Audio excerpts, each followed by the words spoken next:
Good morning dear students. ഇന്ന് നമുക്ക് എടുക്കാനുള്ളത് labour എന്ന് പറഞ്ഞ പുതിയൊരു ടോപ്പിക്കാണ്. അപ്പോൾ കോസ്റ്റ് അക്കൗണ്ടിങ്ങിൽ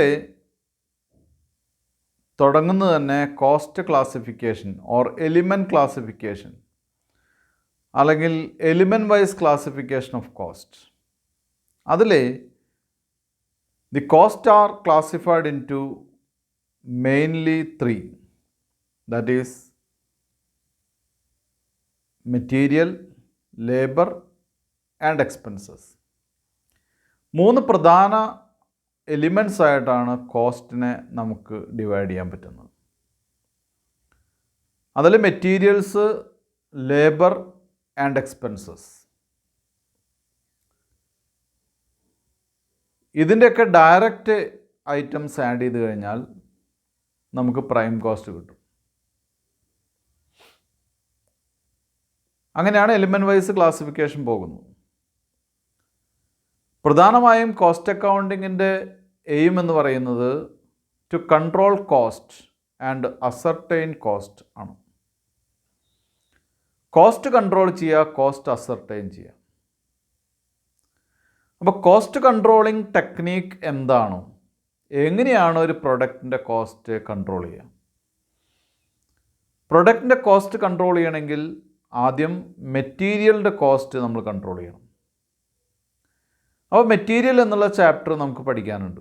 ആദ്യത്തെ ഇൻട്രൊഡക്ഷൻ ചാപ്റ്റർ കഴിഞ്ഞ് മെറ്റീരിയൽ എന്നുള്ള ചാപ്റ്റർ പഠിക്കാനുണ്ട്. എന്താണ് മെറ്റീരിയൽ? മെറ്റീരിയൽ പർച്ചേസ് ചെയ്യുമ്പോൾ എന്തൊക്കെ കാര്യങ്ങളാണ് ശ്രദ്ധിക്കേണ്ടത്? അത് സ്റ്റോർ ചെയ്യുമ്പോൾ എന്തൊക്കെയാണ് ശ്രദ്ധിക്കേണ്ടത്? എങ്ങനെയാണ് കോസ്റ്റ് കൺട്രോൾ ചെയ്യാൻ സാധിക്കുക? അത് ഇഷ്യൂ ചെയ്യുമ്പോൾ വരുത്തേണ്ട മാറ്റങ്ങൾ എന്തൊക്കെയാണ്, അല്ലെങ്കിൽ എന്തൊക്കെയാണ് ചെയ്യേണ്ടത് ഫോർ കോസ്റ്റ് കൺട്രോൾ. മെറ്റീരിയൽസ് കഴിഞ്ഞാൽ അടുത്ത ടോപ്പിക്കാണ്, അടുത്ത ഹെഡാണ് ലേബർ എന്ന് പറയുന്നത്. അപ്പോൾ labour cost is the cost of remuneration paid to the employees of the organisation. ഒരു ഓർഗനൈസേഷനിലെ എംപ്ലോയീസിന് കൊടുക്കുന്ന റെമ്യൂണറേഷൻ അല്ലെങ്കിൽ എന്താണ് കോസ്റ്റ് ഓഫ് പേയ്മെൻറ്റിനെ നമുക്ക് എന്തായിട്ട് പറയാം? ലേബർ കോസ്റ്റ് എന്ന് പറയാം. അപ്പോൾ ലേബർ കോസ്റ്റ് എന്ന് പറയുന്നത്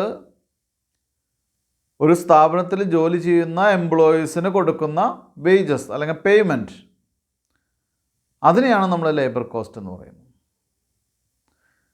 ലേബർ കോസ്റ്റ് മേ ബി അല്ലെങ്കിൽ ലേബർ കോസ്റ്റ് മെയിൻലി 2 ടൈപ്പായിട്ടുണ്ട്.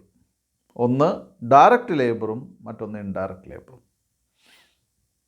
അപ്പോൾ ഡയറക്റ്റ് ലേബർ എന്ന് പറഞ്ഞാൽ ഡയറക്റ്റായി ഒരു പ്രൊഡക്റ്റിൻ്റെ പ്രൊഡക്ഷനിൽ ഏർപ്പെട്ടിരിക്കുന്ന എംപ്ലോയീസിന് കൊടുക്കുന്ന കോസ്റ്റാണ്, അല്ലെങ്കിൽ എന്താണ് അവർക്ക് കൊടുക്കുന്ന കൂലി അല്ലെങ്കിൽ വേജിൻ്റെ കോസ്റ്റിനെയാണ് അല്ലെങ്കിൽ വേജിനെയാണ് നമ്മൾ ഡയറക്റ്റ് ലേബർ എന്ന് പറയുന്നത്. അപ്പോൾ എന്താണ് ഇൻഡയറക്റ്റ് ലേബർ? ഇൻഡയറക്റ്റ് ലേബർ എന്ന് പറയുന്നത് അതിൻ്റെ മറ്റ് ആക്ടിവിറ്റീസിൽ അല്ലെങ്കിൽ ഡയറക്റ്റായിട്ട് അതിൻ്റെ പ്രൊഡക്ഷനിൽ ഭാഗഭാക്കാകാതെ മറ്റ് കാര്യങ്ങളിൽ ജനറൽ ആയിട്ടുള്ള കാര്യങ്ങൾ ചെയ്യുന്ന ആളുകൾക്ക് കൊടുക്കുന്ന കൂലിയാണ് എന്തായിട്ട് പറയുന്നത്? ഇൻഡയറക്റ്റ് ലേബർ എന്ന് പറയുന്നത്. അപ്പോൾ അതിൻ്റെ എക്സാമ്പിൾ പറയാം നമുക്ക്. ഫർണിച്ചർ ഉണ്ടാക്കുന്ന ഒരു സ്ഥാപനത്തിൽ ആ ഫർണിച്ചർ ഉണ്ടാക്കുന്ന ഒരു ബെഞ്ചും ഡെസ്കൊക്കെ ഉണ്ടാക്കുന്ന സ്ഥാപനമാണെങ്കിൽ ആ ബെഞ്ചും ഡെസ്കൊക്കെ ഉണ്ടാക്കുന്ന ആശാരി, അദ്ദേഹത്തിന് കൊടുക്കുന്ന കൂലിയാണ് എന്ത്? Direct labour. അത് ആ സ്ഥാപനത്തിൻ്റെ മാനേജർക്ക് കൊടുക്കുന്ന സാലറി, ആ സ്ഥാപനത്തിലെ അക്കൗണ്ടൻറ്റിന് കൊടുക്കുന്ന സാലറിയൊക്കെ എന്താണ്? ഇൻഡയറക്റ്റ് വേജസ് ആണ്, ഇൻഡയറക്റ്റ് ലേബറാണ്. ഏറെക്കുറെ വ്യത്യാസം മനസ്സിലായിട്ടുണ്ടാവും എന്ന് വിചാരിക്കുന്നു. കോസ്റ്റ് അക്കൗണ്ടിങ് എടുക്കുന്ന സമയത്ത്, കോസ്റ്റ് ക്ലാസിഫിക്കേഷൻ എടുക്കുന്ന സമയത്ത് ടീച്ചർ പറഞ്ഞു തന്നിട്ടുണ്ടാവും. എന്തായാലും ഇനി നമുക്ക് നമ്മുടെ ടോപ്പിക്കിലേക്ക്, എന്താണ് നമ്മുടെ ടോപ്പിക്ക്, എന്താണ് അതിൻ്റെ ഡിഫറൻസ്, എന്താണ് അതിൻ്റെ ഡെഫിനിഷൻ എന്നുള്ള കാര്യങ്ങളിലേക്ക് പോകാം. അപ്പോൾ ആദ്യം നമുക്ക് ലേബർ എന്താണെന്ന് ഞാൻ പറഞ്ഞു. Labour refers to workforce engaged to produce goods or to provide services.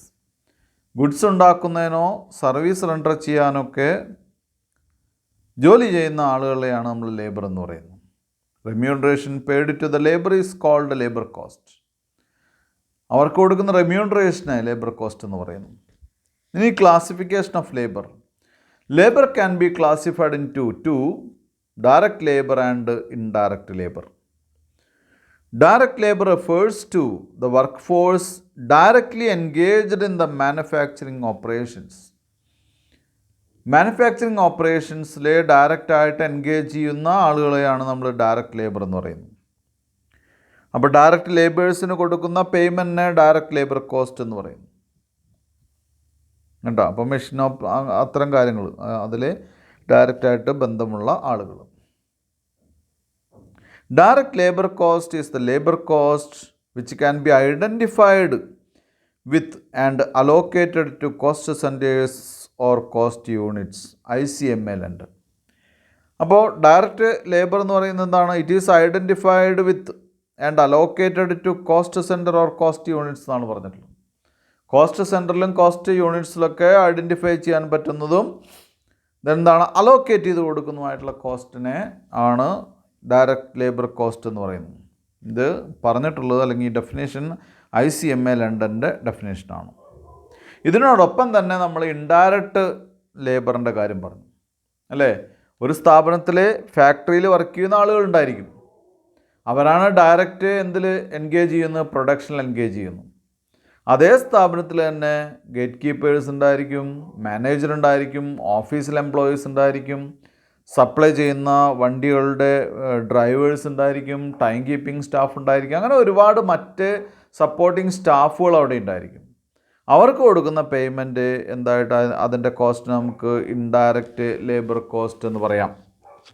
അടുത്തത് difference between direct labour and indirect labour ആണ്. Direct labour can be easily identified with a particular cost centre or cost unit. But indirect labor cannot be identified with a particular cost center or cost unit. Direct labour നമുക്ക് പ്രത്യേകിച്ച് നമുക്ക് identify ചെയ്യാൻ സാധിക്കുന്നു. പക്ഷേ indirect labour ഒരു cost സെൻറ്ററിലോ cost യൂണിറ്റിലോ identify ചെയ്യാൻ സാധിക്കില്ല. Second point, direct labour can be fully allocated to a particular cost centre or cost unit. But indirect labor is apportioned to several cost centers or cost units. ഇവിടെ direct labour എന്ത് ചെയ്യുന്നു? ഒരു particular cost സെൻറ്ററിലേക്കോ cost യൂണിറ്റിലേക്കോ allocate ചെയ്യുന്നു. അതേസമയം indirect labour എന്ത് ചെയ്യുന്നുണ്ടോ അത് പല സെൻറ്ററുകളിലേക്കായിട്ട് പല കോസ്റ്റ് സെൻറ്ററിലേക്കായിട്ട് എന്ത് ചെയ്യുന്നു? അപ്പോർഷൻ ചെയ്തു പോകുന്നു. Third point, direct labour cost is a part of prime cost. whereas indirect labor cost is a part of overheads. Indirect കോസ്റ്റുകളെ നമുക്ക് ഓവർഹെഡ്സ് എന്നാണ് പറയാൻ സാധിക്കുക. ആ എലിമെൻറ്റ് വൈസ് ആയിട്ടുള്ള ഡിവിഷൻ നോക്കിക്കഴിഞ്ഞാൽ കുട്ടികൾക്കറിയാൻ പറ്റും. എലിമെൻറ്റ് വൈസ് കോസ്റ്റ് ക്ലാസിഫിക്കേഷൻ നേരത്തെ ഞാൻ പറഞ്ഞിരുന്നു. കോസ്റ്റിനെ പ്രധാനമായിട്ടും 3 ഹെഡുകളായിട്ട് ഡിവൈഡ് ചെയ്യാം. കോസ്റ്റ് എന്താണ്? മെറ്റീരിയൽ കോസ്റ്റ്, ലേബർ കോസ്റ്റ്, അല്ലെങ്കിൽ മെറ്റീരിയൽ, ലേബർ ആൻഡ് എക്സ്പെൻസസ് അല്ലേ. ഇത് 3ഉം ചേർത്തതാണ്, ഈ ഡയറക്റ്റ് ആയിട്ടുള്ള ഐറ്റംസ് കൂടി ചേർത്തതാണ് എന്തായിട്ട് പറയുന്നത്? ഡയറക്റ്റ് ഐറ്റംസ് കൂടി ചേർന്നാണ് പ്രൈം കോസ്റ്റ് എന്ന് പറയുന്നത് അല്ലേ. ഇതിനെ ഈ ഓരോ എലിമെൻറ്റിനെയും നമുക്ക് വീണ്ടും 2ആയിട്ട് ഡിവൈഡ് ചെയ്യാം. എന്താണ്? ഇവിടെ നമുക്കുണ്ട് എന്താണ്? മെറ്റീരിയൽസ് ഉണ്ട്, ലേബർ ഉണ്ട്, എക്സ്പെൻസസ് ഉണ്ട് അല്ലേ. ദെൻ ഈ ഐറ്റംസിനൊക്കെ ഈ എലിമെൻറ്റ്സിനൊക്കെ വീണ്ടും നമുക്ക് 2ആയിട്ട് ഡിവൈഡ് ചെയ്യാം. എന്താണ്? പ്രൈമറി അല്ലെങ്കിൽ എന്താണ്? Direct material, indirect material, direct labour, indirect labour, direct expenses, indirect expenses. അപ്പോൾ ഇതിലെ ഡയറക്റ്റ് ആയിട്ടുള്ള ഡയറക്റ്റ് ലേബർ ഉണ്ട്, ഡയറക്റ്റ് എക്സ്പെൻസ് ഉണ്ട്, ഡയറക്റ്റ് മെറ്റീരിയൽ ഉണ്ട്. ഇതെല്ലാം കൂടി ചേർന്നതിനെയാണ് നമ്മൾ പ്രൈം കോസ്റ്റ് എന്ന് പറയുന്നത്. ഇപ്പോൾ കോസ്റ്റ് ഷീറ്റ് പഠിച്ച സ്ഥിതിക്ക് അതൊന്നും പറയേണ്ട കാര്യമില്ല. ദെൻ ബാക്കി ഐറ്റംസ് ഉണ്ട്. എന്താണ്? Indirect material, indirect labour, indirect expenses.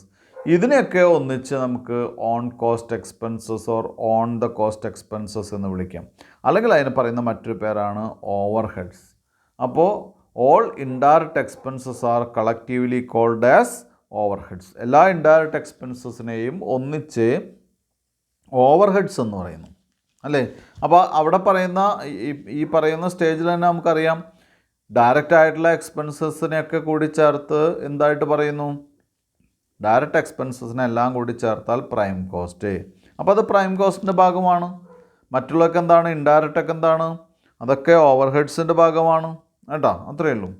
4, direct labour cost varies in direct proportion to output അല്ലേ. ഡയറക്റ്റ് കോസ്റ്റ് ഔട്ട്പുട്ടിൻ്റെ ഡയറക്റ്റ് പ്രൊപ്പോർഷനിൽ എന്ത് ചെയ്യുന്നു, വേരി ചെയ്യുന്നു. But in the case of indirect labour cost does not vary in direct proportion to output. Indirect ആണെങ്കിൽ അത് direct പ്രൊപ്പോർഷനിൽ എന്ത് ചെയ്യുന്നില്ല, വാരി ചെയ്യുന്നില്ല. അഞ്ചാമത്തെ point, direct labour cost can be controlled easily. Direct labour cost easy ആയിട്ട് control ചെയ്യാൻ സാധിക്കും. ഈസി ആയിട്ട് കൺട്രോൾ ചെയ്യാൻ സാധിക്കും എന്ന് പറഞ്ഞാൽ ഒന്ന് ശ്രദ്ധിച്ച് കഴിഞ്ഞാൽ നമുക്ക് കുറയ്ക്കാൻ സാധിക്കും. പക്ഷേ indirect labour cost cannot be controlled easily. ഒരുപാട് പുറത്തുനിന്നൊക്കെ ഉള്ള പണിക്കാർ, അല്ലെങ്കിൽ നമ്മുടെ സ്ഥിരം ജോലിക്കാരല്ലാത്തവരുണ്ടായിരിക്കാം. അതല്ലെങ്കിൽ അതൊക്കെ ഫിക്സഡ് ആണ്, നമ്മുടെ യൂണിറ്റ്സിനനുസരിച്ച് മാറ്റം വരുന്ന ഒരു കോസ്റ്റ് അല്ല. അപ്പോൾ നമുക്ക് കൺട്രോൾ ചെയ്യാൻ സാധ്യമല്ല അത് കേട്ടോ. ഇത്രയും 5 പോയിൻ്റാണ് നമുക്ക് difference between direct labour and indirect labour എന്ന് പറയുന്നത്. അടുത്ത നമ്മുടെ ടോപ്പിക് എന്ന് പറയുന്നത് റെക്കോർഡിംഗ് ഓഫ് ടൈമാണ്. റെക്കോർഡിംഗ് ഓഫ് ടൈം എന്ന് പറഞ്ഞാൽ എംപ്ലോയീസിൻ്റെ അറ്റൻഡൻസ് റെക്കോർഡായിട്ട് ബന്ധപ്പെട്ടതാണ്. ഇപ്പോൾ നമ്മളൊരു ഓഫീസിൽ വർക്ക് ചെയ്യുകയാണെങ്കിൽ രാവിലെ ഓഫീസിലേക്ക് പോകുന്ന സമയത്ത് എന്ത് ചെയ്യുന്നു, റെക്കോർഡ് ചെയ്യുന്നു. തിരിച്ചു വരുന്ന സമയത്ത് നമ്മൾ സൈൻ ചെയ്യുന്നു, അല്ലേ? രാവിലെ പോകുമ്പോൾ സൈൻ ചെയ്യുന്നു, തിരിച്ചു വരുമ്പോൾ സൈൻ ചെയ്യുന്നു. ഇതാണ് അറ്റൻഡൻസ് റെക്കോർഡ്. ഇനി പല ഓഫീസുകളിലും എന്ത് ചെയ്യുന്നു, നമ്മുടെ പഞ്ച് ചെയ്തിട്ടാണ് അകത്തേക്ക് പ്രവേശിക്കുന്നത്. അതാണ് അറ്റൻഡൻസ്. അപ്പോൾ റെക്കോർഡിംഗ് ഓഫ് ടൈം എന്ന് പറയുന്നത് എന്താണ്, അതെങ്ങനെയൊക്കെയാണ് ചെയ്യുക, അതാണ് നമുക്ക് അടുത്ത ടോപ്പിക് ഉള്ളത്. അപ്പോൾ റെക്കോർഡിംഗ് ഓഫ് ടൈം എന്ന് പറയുന്നത് അറ്റൻഡൻസ് റെക്കോർഡിനെയാണ് റെക്കോർഡിംഗ് ഓഫ് ടൈം എന്ന് പറയുന്നത് പ്രധാനമായിട്ടും. പക്ഷേ 2 രീതിയിൽ പ്രധാനമായിട്ടും എന്ത് ചെയ്യുന്നുണ്ട്, അറ്റൻഡൻസ് അല്ലെങ്കിൽ എന്താണ് റെക്കോർഡിംഗ് ഓഫ് ടൈം 2 രീതിയിൽ ചെയ്യുന്നുണ്ട്. ഒന്ന് ടൈം കീപ്പിങ്ങും മറ്റൊന്ന് ടൈം ബുക്കിങ്ങും.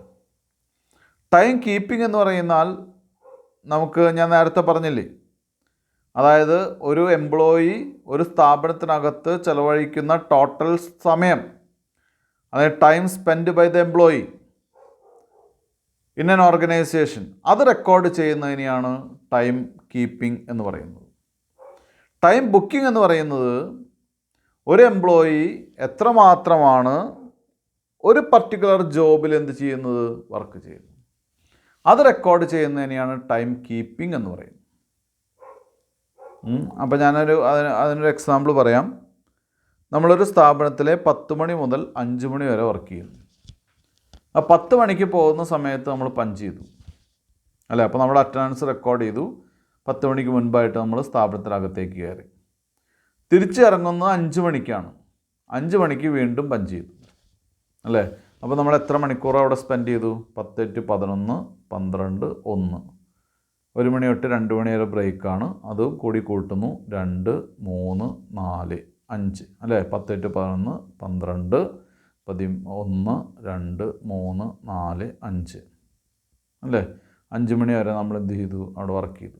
അപ്പോൾ 7 മണിക്കൂറോളം വർക്ക് ചെയ്തു.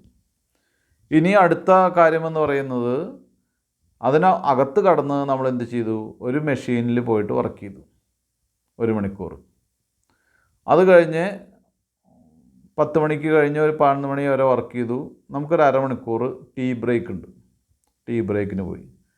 അടുത്തത് 11:30 മുതൽ 12:30 വരെ വർക്ക് ചെയ്തു. പിന്നെ 1 മണി മുതൽ ലഞ്ച് ബ്രേക്കാണ്, അപ്പോൾ വേറൊരു ജോലിക്ക് കയറാനുള്ള സമയമില്ല. അപ്പോൾ ഈ ഓരോ മെഷീനറിയുടെ അടുത്ത് പോയിട്ടും വർക്ക് ചെയ്യുന്ന റെക്കോർഡ് ചെയ്യുന്നു. അങ്ങനെ റെക്കോർഡ് ചെയ്ത് നോക്കിയപ്പോൾ ഒരു ദിവസം നമ്മൾ വർക്ക് ചെയ്തത് 4 മണിക്കൂറേ ഉള്ളൂ. അപ്പോൾ 7 മണിക്കൂർ മൊത്തം നമുക്ക് അതിനകത്ത് ചിലവഴിച്ചെങ്കിലും 4 മണിക്കൂറേ നമ്മൾ ആക്ച്വലി വർക്ക് ചെയ്തിട്ടുള്ളൂ. അപ്പോൾ ബാക്കിയുള്ള സമയത്തിന് നമുക്ക് എന്ത് ചെയ്തു, സമയം നമ്മൾ എന്താണ് വെറുതെ ചിലവഴിക്കുകയാണ് ചെയ്തിട്ടുള്ളത്. ഉച്ചയ്ക്കുള്ള ഭക്ഷണ സമയം റെസ്റ്റാണ്, അരമണിക്കൂർ ടീ ടൈം റെസ്റ്റാണ്, അങ്ങനെയുള്ള സമയങ്ങൾ. അപ്പോൾ ഇവിടെ ടൈം ബുക്കിംഗ് എന്ന് പറയുന്നത് ആക്ച്വലി നമ്മൾ വർക്ക് ചെയ്ത അവേഴ്സിനെയാണ് ടൈം ബുക്കിംഗ് എന്ന് പറയുന്നത്. അതേസമയം ടൈം കീപ്പിംഗ് എന്ന് പറയുന്നത് നമ്മൾ ആ സ്ഥാപനത്തിൽ ചിലവഴിച്ച മുഴുവൻ സമയത്തെയാണ് ടൈം കീപ്പിംഗ് എന്ന് പറയുന്നത്. അപ്പോൾ അത് കുട്ടികൾ ശ്രദ്ധിക്കുക, വളരെ വളരെ ഇമ്പോർട്ടൻ്റ് ആണ്. നിങ്ങളുടെ ബുക്കിൽ ഇത്രയാണ് കൊടുത്തിട്ടുള്ളൂ, പക്ഷേ മിക്കവാറും ഇതിൻ്റെ ഡിഫറൻസസ് ഒക്കെ ചോദിക്കാറുണ്ട്. അപ്പോൾ അതുകൊണ്ട് ഞാൻ അതുകൂടി ഒന്ന് പറയുന്നുണ്ട്, കുട്ടികൾ ഒന്ന് ശ്രദ്ധിക്കുക. ബുക്കിലില്ലാത്തവരൊന്ന് എഴുതിയെടുക്കുക. ഞാനൊന്ന് വായിക്കാം അല്ലെങ്കിൽ പറയാം. Time keeping is recording of attendance of time of workers. വർക്കേഴ്സിൻ്റെ അറ്റൻഡൻസ് റെക്കോർഡ് ചെയ്യുന്നതിനെയാണ് ടൈം കീപ്പിംഗ് എന്ന് പറയാം. But time booking is recording of time spend by the workers on various jobs. വർക്കേഴ്സ് ഏതൊക്കെ ജോലികളിലാണ് സമയം സ്പെൻഡ് ചെയ്ത് അതുമാത്രം അവർ വർക്ക് ചെയ്യാൻ ചിലവഴിച്ച സമയം മാത്രം റെക്കോർഡ് ചെയ്ത് വെക്കുന്നതിനെയാണ് ടൈം ബുക്കിംഗ് എന്ന് പറയുന്നത്. Time keeping records the total time spend by the workers in the factory. Time keeping എന്ത് ചെയ്യുന്നു? നമ്മൾ ഫാക്ടറിയിൽ ചിലവഴിച്ച ടോട്ടൽ സമയം എന്ത് ചെയ്യുന്നു? റെക്കോർഡ് ചെയ്യുന്നു. Time booking records how the time is utilised on various jobs. Time booking എന്ന് പറഞ്ഞാൽ എങ്ങനെയാണ് അവർ വേരിയസ് ജോബ്സിൽ അവരുടെ സമയം ചിലവഴിച്ചത്. 3. Time keeping is the first step in time recording whereas time booking is the second step of time recording. Time keeping ആണ് ആദ്യ സ്റ്റെപ്പ്. ടൈം റെക്കോർഡിങ്ങിൽ ആദ്യ സ്റ്റെപ്പ് എന്ന് പറയുന്നത് ടൈം കീപ്പിംഗ് ആണ്.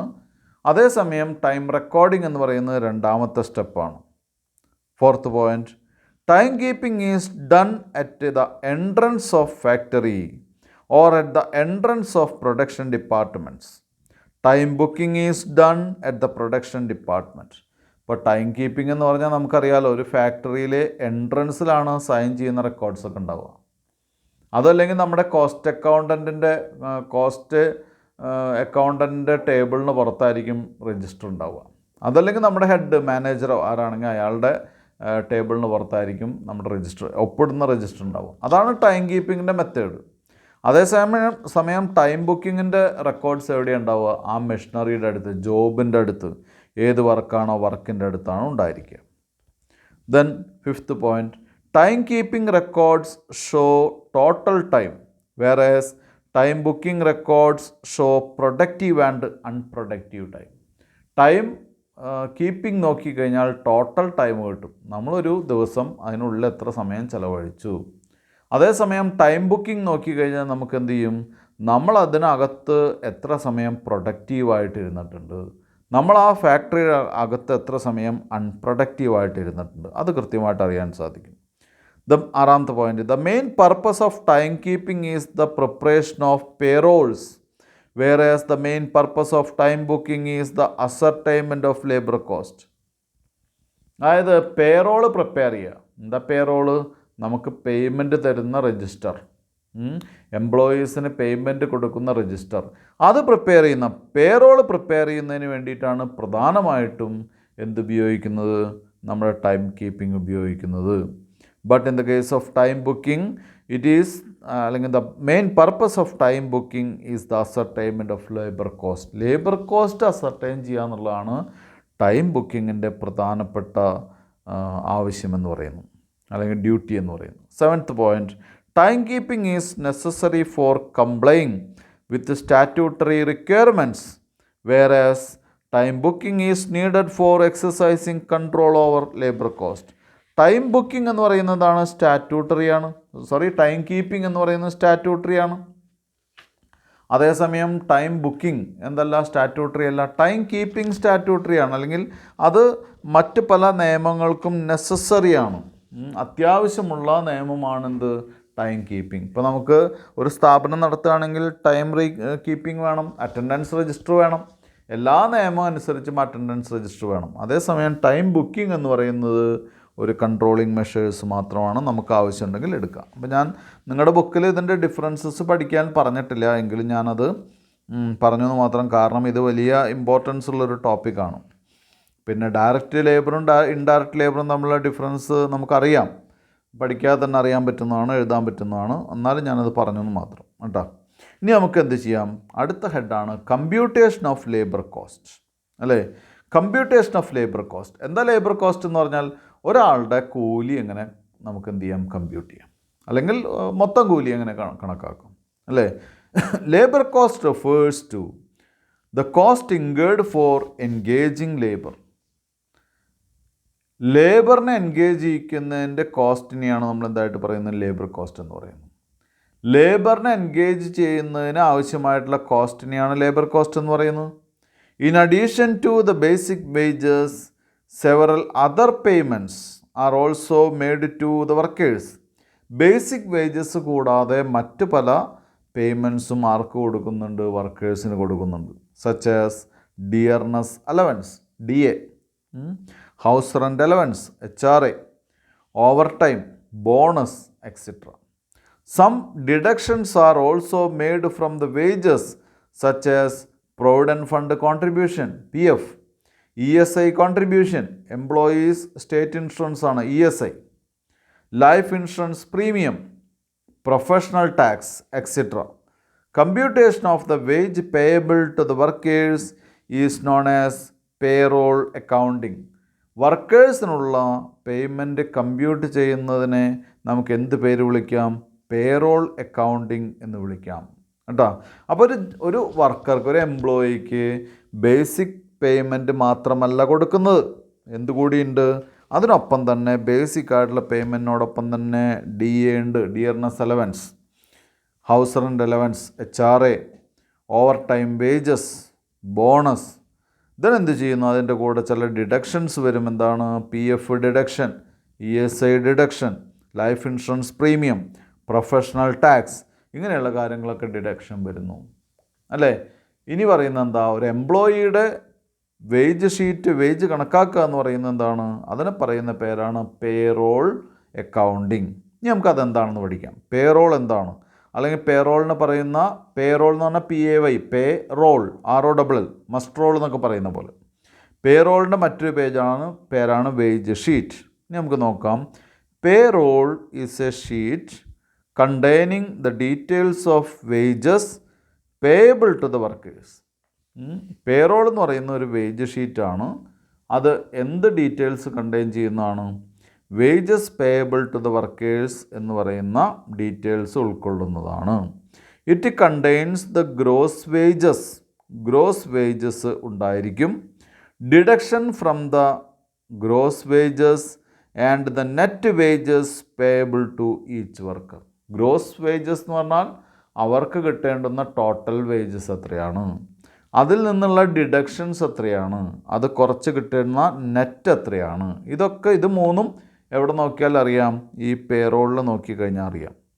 Payroll is thus a consolidated statement of the wages payable to each worker. അതുകൊണ്ട് തന്നെ പേറോളിനെ എന്താണ്? ഓരോ വർക്കറുടെയും കൺസോളിഡേറ്റഡ് വേജ് സ്റ്റേറ്റ്മെൻറ്റ് എന്ന് പറയാം. It contains the names of all workers and the calculation of net wages payable to each worker. Calculation of net wage payable to each worker. Workers can understand how their wages have been arrived at. വർക്കേഴ്സിനെ അവരുടെ wage എങ്ങനെ calculate ചെയ്തു എന്നറിയാൻ എവിടെ നോക്കിയാൽ മതി? Work ഷീറ്റിൽ നോക്കിയാൽ മതി. Payroll informs the manager about the cash required for the payment of wages. Payroll എന്ത് ചെയ്യുന്നു? മാനേജർക്ക് മനസ്സിലാക്കി കൊടുക്കുന്നത് എന്താണ്? എത്ര രൂപ എന്താണ് സാലറി കൊടുക്കാൻ അല്ലെങ്കിൽ വേജസ് കൊടുക്കാൻ വേണം എന്ന് എന്ത് നോക്കിയാൽ മനസ്സിലാകും? പേറോൾ നോക്കിയാൽ മനസ്സിലാകും. ഇത്രയാണ് നമുക്ക് പേറോൾ എന്ന് പറയുന്നത്. അപ്പോൾ പേറോൾ അല്ലെങ്കിൽ വേജ് ഷീറ്റ് എന്ന് പറയുന്നത് it is A statement of എന്താണ്? വേജ് കൊടുക്കുന്ന ഒരാൾക്ക് വേജ് കൊടുക്കുന്ന സ്റ്റേറ്റ്മെൻറ്റാണ് വേജ് ഷീറ്റ് അല്ലെങ്കിൽ പേറോൾ എന്ന് പറയുന്നത്. അതിൽ അദ്ദേഹത്തിൻ്റെ ഗ്രോസ് സാലറി ഉണ്ടാവും, അതിൽ നിന്ന് ഡിഡക്ഷൻ ആഡ് ചെയ്യാനുള്ളതുണ്ടാവും, ഡിഡക്ഷൻസ് ഉണ്ടാവും. അതൊക്കെ കഴിച്ച് അദ്ദേഹത്തിന് നെറ്റ് കയ്യിലെന്താണ് കൊടുക്കുന്നത്? നെറ്റ് പേയ്മെൻറ്റ് എത്രയാണ് കൊടുക്കുന്നത്? അതുണ്ടായിരിക്കും അല്ലേ. അപ്പോൾ ഈ സ്റ്റേറ്റ്മെൻറ്റാണ്, ഈ റോളിനെയാണ് നമ്മൾ എന്തായിട്ട് പറയുന്നത്? പേയ്മെൻറ്റ് റോൾ എന്ന് പറയുന്നത്. അടുത്തത് നമുക്ക് ഈ മോഡലിൽ നിന്ന് ക്വസ്റ്റ്യൻസ് വരാനുള്ള സാധ്യതയുണ്ട്. അപ്പോൾ എന്ത് ചെയ്യാം? അത് നമുക്ക് നോക്കാം. ഒരു ഇല്ലസ്ട്രേഷൻ ചെയ്യാം. പേജ് നമ്പർ 88 ഒന്നാമത്തെ ഇല്ലസ്ട്രേഷനാണ്, ഞാൻ വായിക്കാം. From the following particulars ascertain the labor cost per day of 8 hours. അല്ലേ, താഴെ പറയുന്ന ഡീറ്റെയിൽസിൽ നിന്ന് ലേബർ കോസ്റ്റ് പെർ ഡേ, ഒരു ദിവസത്തെ ലേബർ കോസ്റ്റ് കണക്കാക്കണം. അത് എത്ര മണിക്കൂറുള്ള ദിവസമാണ്? ഓഫ് 8 hours, 8 മണിക്കൂറുള്ള ഒരു ദിവസത്തെ കോസ്റ്റ് എത്രയാണെന്ന് കണക്കാക്കണം. താഴെ ബേസിക് സാലറി ₹2000 പെർ മന്ത്, 2000 രൂപ ഒരു മാസം. Leave salary 5%, employers contribution to PF 8%, 8%, 8% of A and B. Employers contribution to ESI 2.5% of A and B. ഈ കോൺട്രിബ്യൂഷൻ ടു PF ഒക്കെ കുട്ടികൾക്ക് അറിയുമെന്ന് വിചാരിക്കുന്നു കേട്ടോ. ഇനി അറിയില്ലെങ്കിൽ തന്നെ നിങ്ങൾ മനസ്സിലാക്കുക, എംപ്ലോയി ഒരു ഭാഗം എടുക്കണം, എംപ്ലോയർ ഒരു ഭാഗം എടുക്കണം. അപ്പോൾ ബെറ്റർ നമ്മൾ എന്ത് ചെയ്യുക, നമ്മൾ എംപ്ലോയറുടെ പോർഷനാണല്ലോ നമുക്ക് കിട്ടുന്നത് കേട്ടോ. എംപ്ലോയി എന്തായാലും അടച്ചിട്ട് കഴിച്ചിട്ടേ നമുക്ക് തരുള്ളൂ. അപ്പോൾ അത് അല്ലെങ്കിൽ നമുക്ക് കിട്ടിയ എമൗണ്ടിൽ നിന്നാണ് നമ്മൾ അടയ്ക്കേണ്ടത്. അതുകൊണ്ട് വേണ്ട, എംപ്ലോയറുടെ പോർഷൻ നമുക്ക് കിട്ടുന്നതാണ്, അത് നോക്കുക. Then employers contribution to ESI എന്ന് പറയുന്നത് 2.5%, അത് നോക്കുക. Then pro rata expenditure on labour amenities. Pro rata expenditure എന്ന് പറയുന്നത് ലേബറിൻ്റെ ചിലവുകൾക്കൊക്കെ വേണ്ടിയിട്ട് 179 രൂപ 50 പൈസ പെർ ഹെഡ്. അത് നമുക്ക് എന്ത് ചെയ്യുന്നു, നമുക്ക് pro rata expenditure on labour amenities എന്ന് പറഞ്ഞിട്ട് വരുന്നു. അതായത് ഒരാൾക്ക് ഏകദേശം 179 രൂപ ചിലവുണ്ട്. അവർക്ക് വരുന്ന ആകെ ചിലവിനെ നമ്പർ ഓഫ് എംപ്ലോയീസ് കൊണ്ട് ഡിവൈഡ് ചെയ്യുമ്പോഴാണ് നമുക്ക് 179.5 കിട്ടുന്നത്. ഇനി working hours in A month 200 working day ആണ് വർക്കിംഗ് അവേഴ്സാണ് ഒരു മാസം ഉള്ളത്, 200 വർക്കിംഗ് അവേഴ്സ്. അപ്പോൾ ഇനി നമുക്കിതിൻ്റെ സൊല്യൂഷനിലേക്ക് പോവാം.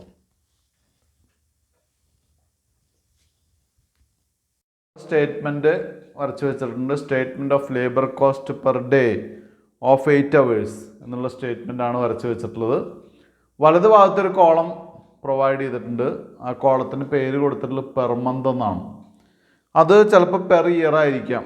നമുക്ക് തന്നിട്ടുള്ള ഇൻഫർമേഷൻ വെച്ചിട്ടാണ് അവിടെ നമ്മൾ തീരുമാനിക്കേണ്ടത്. അതായത് നമുക്ക് ഇവിടെ വർക്കിംഗ് അവേഴ്സ് തന്നിട്ടുള്ള പെർ മന്ത് ആണെങ്കിൽ പെർ മന്തിലേക്ക് ചെയ്യാണ് നല്ലത്. ഇപ്പോൾ ഇവിടെ ഏറ്റവും ലാസ്റ്റ് പോയിന്റ് ABCDEF പോയിന്റ് പറഞ്ഞിട്ടുണ്ട്, working hours in A month ആണ് പറഞ്ഞിട്ടുള്ളത്. അപ്പോൾ ടോട്ടൽ എക്സ്പെൻസസ് മന്തിലേക്ക് വരികയാണ് നമുക്ക് ബെറ്റർ. അതുകൊണ്ടാണ് പെർ മന്ത് ചെയ്യുന്നത് അല്ലേ. അപ്പോൾ ആദ്യത്തെ പോയിന്റ് A പോയിന്റ് എഴുതി വയ്ക്കുന്നുണ്ട്.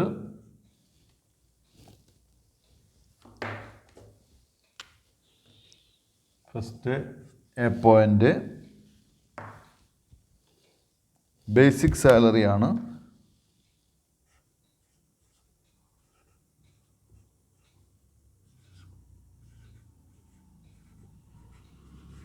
ബേസിക് സാലറി 2000 രൂപ പെർ മന്ത്. അപ്പോൾ ഇത് പെർ മന്ത് തന്നെയാണ്.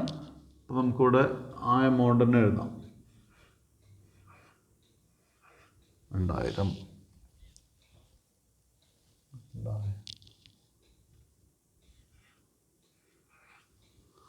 അടുത്തത് B പോയിന്റ് ലീവ് സാലറി.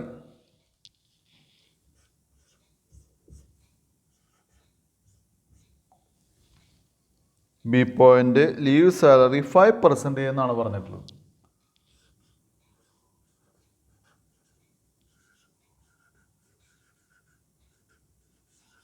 %5 എന്ന് പറയുമ്പോൾ ഏതിൻ്റെ 5% ആണ്? സാലറിയുടെ.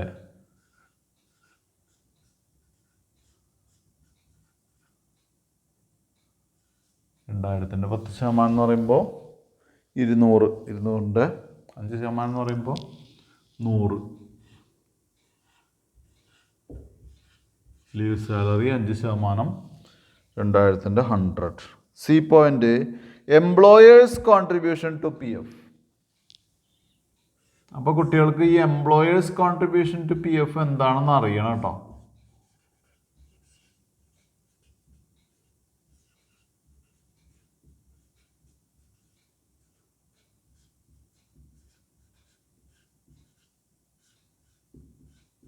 അതായത് ഒരു സ്ഥാപനത്തിൽ വർക്ക് ചെയ്യുന്ന ഒരു എംപ്ലോയിക്ക് PF അടയ്ക്കണം.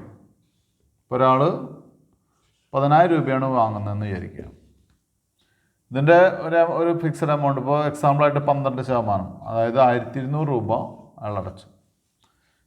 അപ്പോൾ ഏതാണ്ട് ഇതേ എമൗണ്ട് തന്നെ, ചിലപ്പോൾ കുറച്ചുകൂടി കൂടുതൽ, അതാരും കൊടുക്കണം? എംപ്ലോയറും കൊടുക്കണം. അപ്പോൾ എംപ്ലോയർ കൊടുക്കുന്ന എമൗണ്ട് ഇദ്ദേഹത്തിൻ്റെ സാലറിയിൽ ആഡ് ചെയ്യണം. മനസ്സിലായല്ലോ? ഞാൻ പറഞ്ഞത് മനസ്സിലായല്ലോ? 10,000 രൂപ സാലറി മേടിക്കുന്ന ഒരാൾക്ക് 12% വിചാരിക്കുക PF. അപ്പോൾ 1200 രൂപ PF. ഏതാണ്ട് ഇതേ എമൗണ്ട് തന്നെ അല്ലെങ്കിൽ ഇതിനൊക്കെ കുറച്ചുകൂടി കൂടുതൽ എംപ്ലോയർ അടയ്ക്കണം. അപ്പോൾ ഇത് എംപ്ലോയി അടയ്ക്കുന്ന എമൗണ്ട് തന്നെ എംപ്ലോയർ അടയ്ക്കണം. അപ്പോൾ എംപ്ലോയർ അടയ്ക്കുമ്പോൾ ആ പൈസയുടെ ബെനിഫിറ്റ് ആർക്കാണ് കിട്ടുന്നത്? എംപ്ലോയിക്കാണ്. അതുകൊണ്ടാണ് എംപ്ലോയേഴ്സ് കോൺട്രിബ്യൂഷൻ ടു PF ഇവിടെ ആഡ് ചെയ്യാൻ കാരണം കേട്ടോ. അത് നിങ്ങൾക്ക് ഇവിടെ പറഞ്ഞു തരേണ്ട കാര്യമില്ല, ഞാനത് അറിയാൻ വേണ്ടിയിട്ട് പറഞ്ഞു തന്നു മാത്രം. ഈ എംപ്ലോയേഴ്സ് PF എങ്ങനെയാണ് വരുന്നത്? 8% ഓഫ് A and B ആണ്. എയും ബിയും കൂടി ചേർന്നിട്ട് എത്ര? 2100.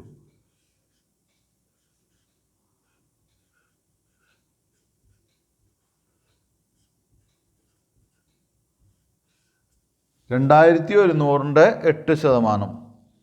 അപ്പം 168 വരും.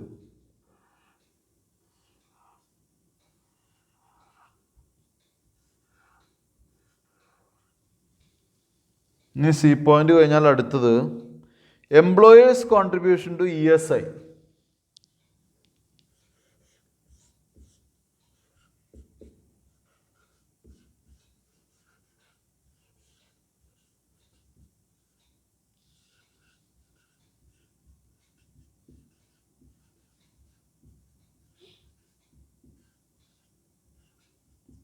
ESI അറിയാലോ കുട്ടികൾക്ക്. ESI എന്ന് പറയുന്നത് എംപ്ലോയീസ് സ്റ്റേറ്റ് ഇൻഷുറൻസ്. അതാണ് 2% ഓഫ് A and B. എയുടെയും ബിയുടെ A and B എന്ന് പറയുന്നത് 2100 അതിൻ്റെ 2.5%. 2%. അതിന് 2% എന്ന് പറയുമ്പോൾ 52 രൂപ 50 പൈസ.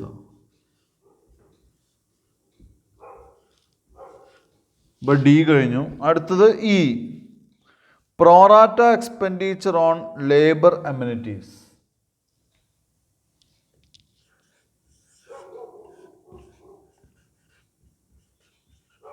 പ്രോറാറ്റ എക്സ്പെൻഡിച്ചർ ഓൺ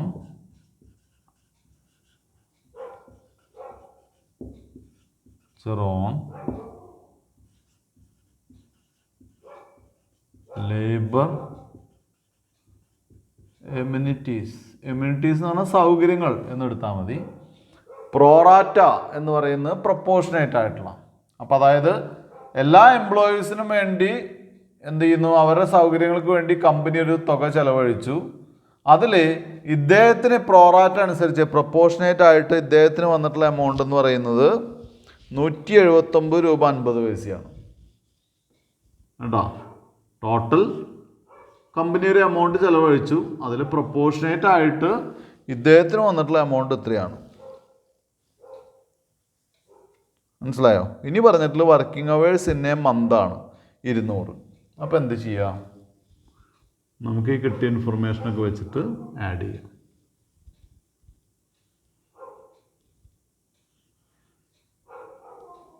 ഒന്ന് 10, 20, 2,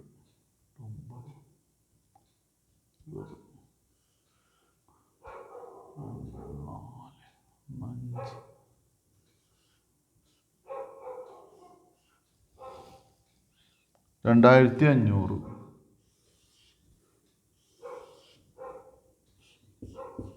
ടോട്ടൽ. നമുക്കറിയാം, നമ്മളോട് ചോദിച്ചിട്ടുള്ളത് labour cost per day of 8 hours ആണ് അല്ലേ? Labour cost per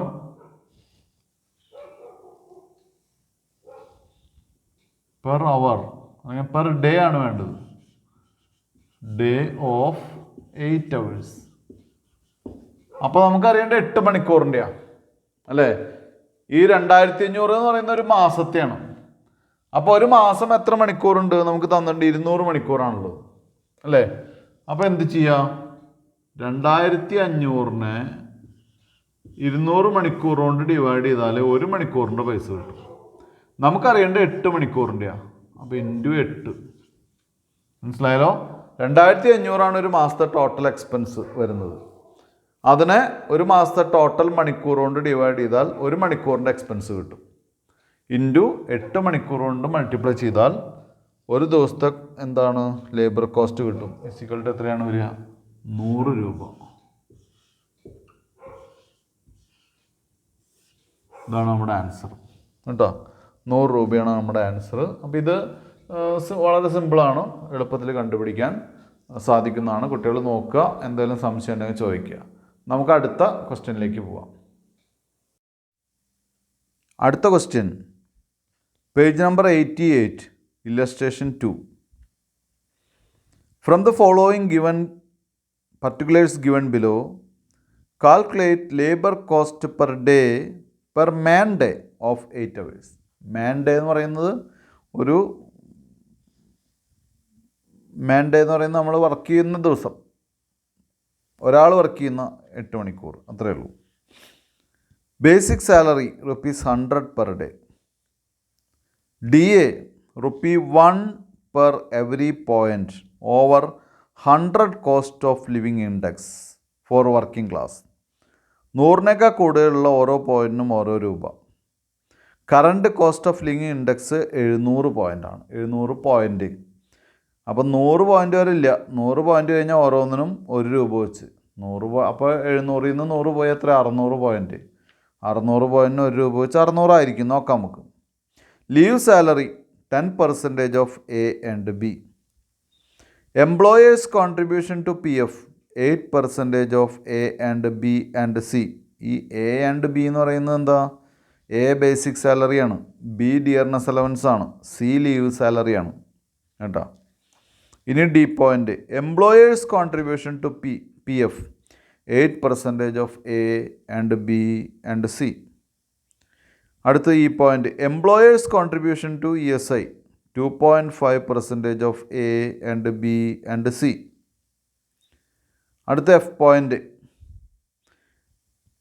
point, expenditure on amenities to labour അമ്യൂണിറ്റീസിന് വേണ്ടി വരുന്ന expenditure ₹200 per head per month. ₹200 ഒരാൾക്ക്, അങ്ങനെ മാസം കേട്ടോ. പെർ ഹെഡ് പെർ മന്താണ് 200 എന്ന് പറയുന്നത്. അടുത്ത number of working days in A month. Number of working day എന്ന് പറയുന്നത് 25 days of 8 hours. 25 days of 8 hours each. 8 മണിക്കൂറുള്ള 25 ദിവസം ആണുള്ളത്. ഇതിൽ നിന്ന് നമ്മൾ എന്ത് ചെയ്യണം? ഇതിൽ നിന്ന് നമ്മൾ ഈ statement of cost per man day വരയ്ക്കണം. അതാണ് ക്വസ്റ്റ്യൻ. അപ്പോൾ ഇത് നേരത്തെ ചെയ്ത ക്വസ്റ്റ്യൻ പോലെ തന്നെയാണ്, അത്ര വലിയ ടഫായിട്ടുള്ള ടോപ്പിക്കൊന്നല്ല. അപ്പോൾ നമുക്ക് ഇതിൻ്റെ സൊല്യൂഷനിലേക്ക് പോവാം. അപ്പോൾ അടുത്ത ക്വസ്റ്റ്യനിലേക്ക് പോകാം നമുക്ക്. ഇവിടെ statement of labour cost per day എന്നുള്ളതിന് മാൻ ഡേ എന്ന് പറഞ്ഞിരുന്നു, അത്രയേ ഉള്ളൂ. അത് രണ്ട് സെയിം തന്നെയാണ്, 8 hours ആണ്. നേരത്തേനോട് ഏകദേശം സാമ്യമുള്ള ക്വസ്റ്റ്യൻ ആണ്. ആദ്യം ബേസിക് സാലറി A പോയിൻ്റ് ആണ്.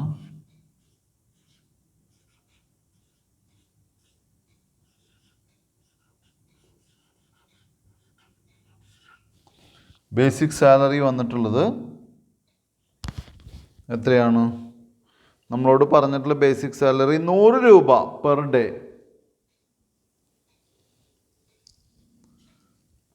എത്ര ദിവസമുണ്ട്? 25 ദിവസം.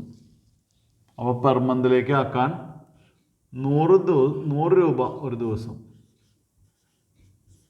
25 ആക്കാൻ × 25, അപ്പോൾ 25,2,0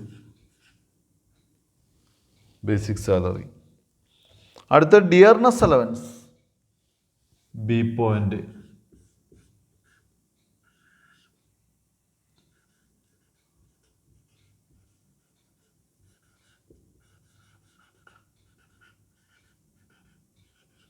ഡിയർനെസ് അലവൻസ് എങ്ങനെയാണ് പറഞ്ഞിട്ടുള്ളത്? കുട്ടികളൊന്ന് ശ്രദ്ധിക്കുക. ഇത് വളരെ സിമ്പിളാണ്, പക്ഷെ ചിലവർ ശ്രദ്ധിക്കാതെ തെറ്റിക്കും. അതായത് 100 യൂണിറ്റ് കഴിഞ്ഞ് വരുന്ന ഓരോ യൂണിറ്റിനും ₹1. ഇപ്പോഴത്തെ ഇൻഡെക്സ് 700 പോയിൻ്റാണ് അല്ലേ? അപ്പോൾ 700-ൽ നിന്ന് 100 കഴിച്ചിട്ട് ബാക്കി വരുന്ന ഓരോ പോയിൻറ്റിനും ₹1 700-ൽ നിന്ന് 100 കഴിച്ച് ആദ്യത്തെ 100 കഴിച്ച് ബാക്കിയുള്ളതിനൊക്കെ ഓരോ പോയിൻ്റ് ₹1. അപ്പോൾ ഓരോ പോയിൻറ്റിനും ₹1. അപ്പോൾ ഇവിടെ 600 പോയിൻ്റ് ഉണ്ട്. അപ്പോൾ എത്ര വരും? 600 രൂപ വരും കേട്ടോ. അത്രയേ ഉള്ളൂ, അത്രയും സിമ്പിളാണ്. അപ്പോൾ ഞാനിവിടെ ബ്രാക്കറ്റ് ഇങ്ങനെ എഴുതുന്നുണ്ട്, 600 points into ₹1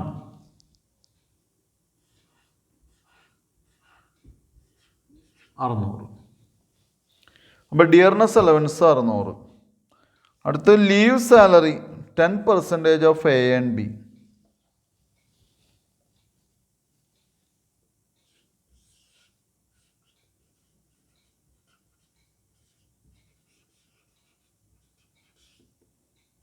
%% of A and B എന്ന് പറഞ്ഞാൽ എയും ബിയും ഇത് രണ്ടുമാണ്. 2500, 500, 3100. 3100 ഇൻറ്റു എത്ര ശതമാനമാണ്? 10%. 10/100. 3100ൻ്റെ 10% എന്ന് പറയുമ്പോൾ 310 രൂപ. 310. സി കഴിഞ്ഞാൽ D, employers contribution to PF.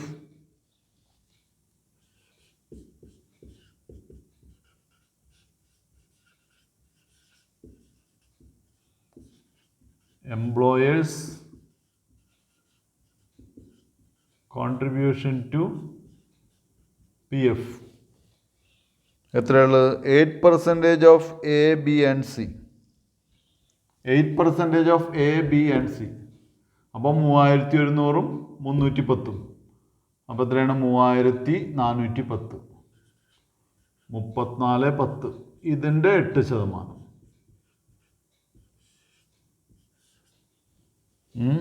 ഇതിൻ്റെ 8% എത്രയാണ്? 272 രൂപ 80 പൈസ.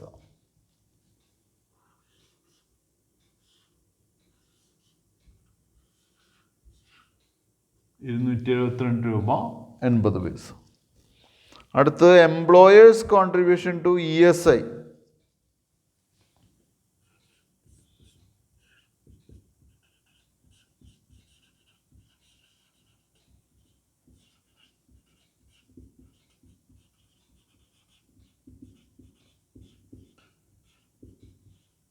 ESI സെയിം എമൗണ്ട് തന്നെ, പക്ഷെ 2.5%. അപ്പോൾ 3410 into 2.5 divide by 100 same amount ആണ് വരിക. 2% സെയിം എമൗണ്ട് ആണ്. 3410ൻ്റെ 2% എന്ന് പറയുമ്പോൾ 85 രൂപ 25 പൈസ.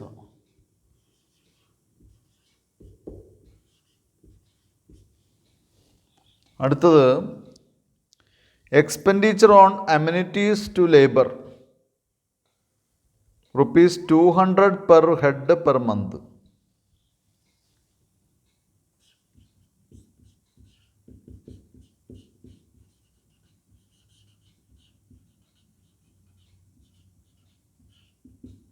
എമ്യൂണിറ്റീസ് സൗകര്യങ്ങൾ അത്രയേ ഉള്ളൂ.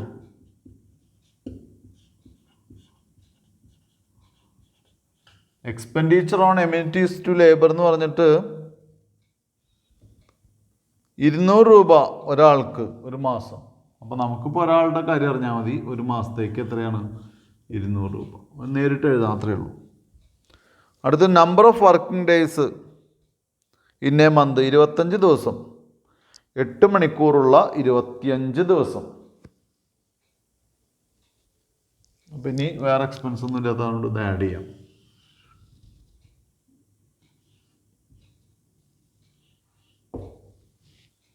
അഞ്ച് 3968.5.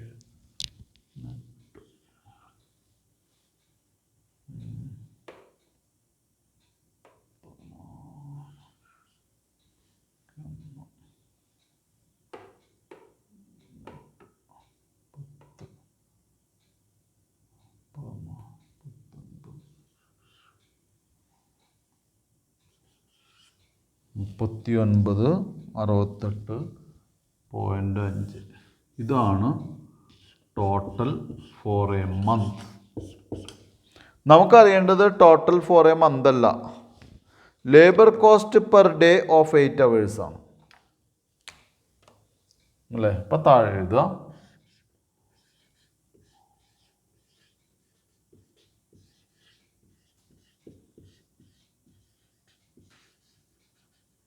Day of 8 hours is equal to എന്തരയാണ് 3968.05 ടോട്ടൽ. അതിനൊരു മാസത്തെ എന്ത് ചെയ്യുക കിട്ടാൻ വേണ്ടിയിട്ട്, ഒരു ദിവസത്തെ കിട്ടാൻ വേണ്ടിയിട്ട് എന്ത് ചെയ്യുക, ഇത് പെർ മന്താണ്. ഇവിടെ 25 ദിവസമാണല്ലോ. അപ്പോൾ എന്ത് ചെയ്യാം, 25 കൊണ്ട് ഡിവൈഡ് ചെയ്യാം. അപ്പോൾ ഒരു ദിവസത്തെ കിട്ടും. അപ്പോൾ 158.72.